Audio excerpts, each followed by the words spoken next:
What's up guys, it's Allie if you didn't know, and welcome back to another video. I know, shocker, it's not a vlog. I wanted to do a little bit different of a style video for you guys today. And that is because this video is all about tips for international travel. The reason why is because as you're watching this, I'm currently in Greece and I'm sure I'm having the time of my life. So I thought, why not do tips for international travel? Just because things are opening up, everyone wants to get the heck out of wherever they are and go see the world because they haven't been able to for the last 2 years. So I thought this is probably a good time to make this. Now, I would consider myself not really an expert on international travel, but like somewhere in the intermediate level. I have traveled out overseas multiple times in my life. I've been very fortunate. This is not me bragging, I'm just saying I've been very fortunate to have these experiences. And yeah, I feel like I have knowledge to share, and this is going to include like updated guidelines and such. So without further ado, let's get into it. So, tip number 1 is to make sure your passport is up to date. This is probably the most important tip I could tell you guys, because I know like now there's this thing where like if you have a star on your driver's license, it's considered a true passport in some areas. Like I know that's a thing, but me personally, I always like to have my passport on me just as another way of identification. So as soon as you book your trip, I would be making sure your passport is good to go. Oh my god, this lighting, I'm gonna kill it. Love that. But as soon as you book your trip, I would make sure that your passport is good to go. Kyle and I booked our trip to Greece back in February, and that was the very next thing we did. He had to get a brand new passport, and it just came in last week as I'm filming this. I just had to get a renewed passport, and it came in about maybe a month and a half after I, sent everything in. So it does take time, guys. It is a process, so make sure you have that like ready to go. Tip number 2, check COVID restrictions wherever you are going and coming from. So Kyle and I are traveling from Charleston to JFK, aka New York, and New York to Athens. We each have been keeping up with COVID regulations from each airport going and coming. I would highly recommend doing this at least really until the day before your trip, just to make sure that you are good, everything's good. Now, we're very fortunate. All Kyle and I have to do is show that we're fully vaccinated and we're good to go. We don't really even need masks anymore. We're obviously going to bring them because I know some places in Greece still require them. But for the most part, we're good. But still, check, because you never know, like, things could change like this, guys, and I think that's what we've all learned in the last year. Tip number 3, look up where you're going. Research the culture. Learn some of your key phrases in wherever you're going. So like Kyle and I will learn how to say hello, goodbye, where's the bathroom, how much, etc. Research modesty garments, things like that. So for instance, Kyle and I are going to be going to monasteries and museums. They require women and men to have their shoulders and their knees covered. So that's something we didn't know, so we have to pack in preparation for that. So it never hurts to just research where you're going. Even if you're going on a guided tour or a partially guided tour, you always want to know what's appropriate, what's not. Tip number 4, call your credit card companies and let them know you're going to be out of the country. Y'all, I have heard too many horror stories where people's credit cards have gotten frozen or they've gotten canceled while they've been overseas because they forgot to call them and say, hey, no, it hasn't been stolen. It's just, I'm out of town, I'm overseas. So make sure you call your company, guys.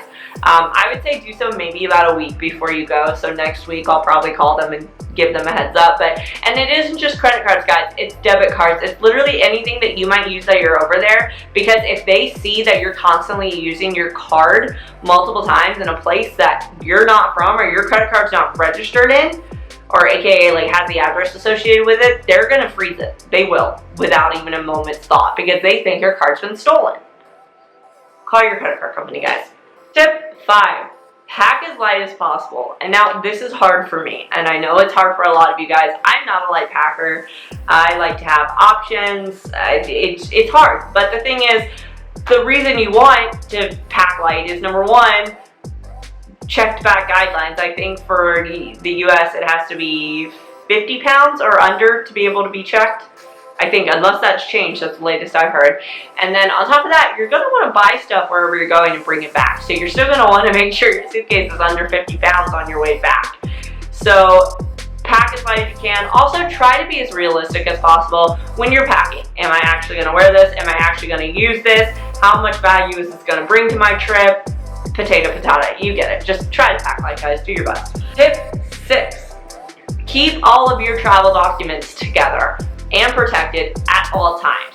So even on the airport, make sure you have passport, travel insurance, IDs, birth certificates, for whatever reason you're bringing those. Anything important, make sure you keep it together. Plane ticket, all of it together. Now, fortunately, when you get to wherever you're going, most hotels have a security box, bin, locker, whatever you want to call it. Most hotels have those that you can keep your documents in during the day when you're out exploring, but I would still recommend to have a copy of those on you. So have a copy of your passport, your ID, your credit cards, your license, your travel insurance, just anything. Have a copy on you just to be safe, because you just never know what can happen. Tip number 7.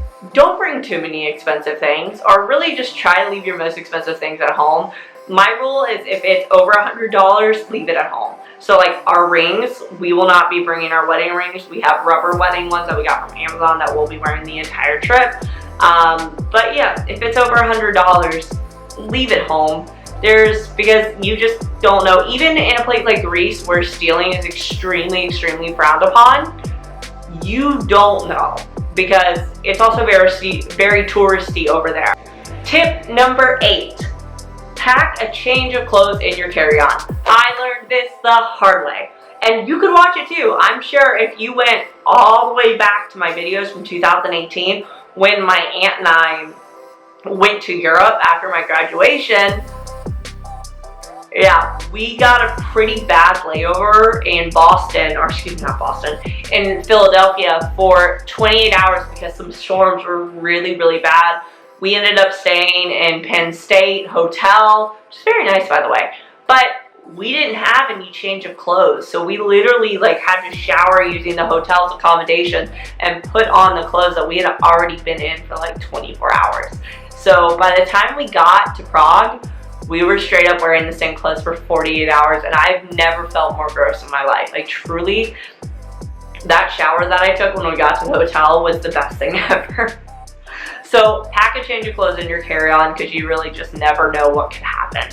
And tip number 9, make sure for flying, number 1, that you check your flight accommodations. Number 2, that you have all of your music, books, movies downloaded, because obviously there's no Wi-Fi in the sky. I mean, there is, but you have to pay for it, and no one really does that. So make sure you download everything, so that way you can play your Spotify while you're up in the air, or you could watch a movie on your phone, tablet, blah, blah, blah, etc. Also, check your flight accommodations. We're flying Delta, so depending on where they sit, we'll get free headphones, but Kyle and I are in coach, so I don't think we're going to get that accommodation. So we have to bring our own headphones. Not a big deal, but this is stuff you need to research and you need to know. And tip number 10, probably the most important one for everyone's sanity. Get to the airport 2 hours early. I cannot preface this enough, guys. Get to the airport early. You do not want to be that person running through the airport like Home Alone because you guys are late. No. You never know what's going to happen. That's the theme of this video. I don't care if you're flying out of a major airport like the Atlanta airport, or a really small airport like the Charleston airport. You just never know. Yes, Atlanta airport, TSA and security takes 10 years to go through. It is a nightmare. But the Charleston airport, things generally go a bit quicker, but still, a machine could be broken down that day, or something else could be malfunctioning and holding things up. Again, you never know, so get there early. Also, on top of that, wear appropriate clothing to the airport. Do not be that person that comes to the airport in full head-to-toe glam with 50,000 metal items on you and the most ridiculous, hard-to-get-off shoes. You know you're going to the airport. You know you're going to have to take off all jewelry. Every electronic has to come out of your bag. You have to take off your shoes. You know this. Don't be the person that pisses everyone else off behind you. Do what everyone else does. Show up to the airport looking like you just rolled out of bed. It's the best way to travel, trust me. But that is all I have for this video. I hope you guys have enjoyed it. If you want me to make a part 2, comment down below. I generally probably could. These were just the first 10 tips that popped into my head when I was making this list. I hope you guys enjoyed it. I love you guys so much, and thank you guys so much for your continuous support. If you liked this video and want to see more like it, hit that like and subscribe button and that post notification button to know when my videos come out every single Sunday at 11 a.m. But without further ado, I'll see you next Sunday for a brand new vlog. I love you guys so much, and remember, stay awesome.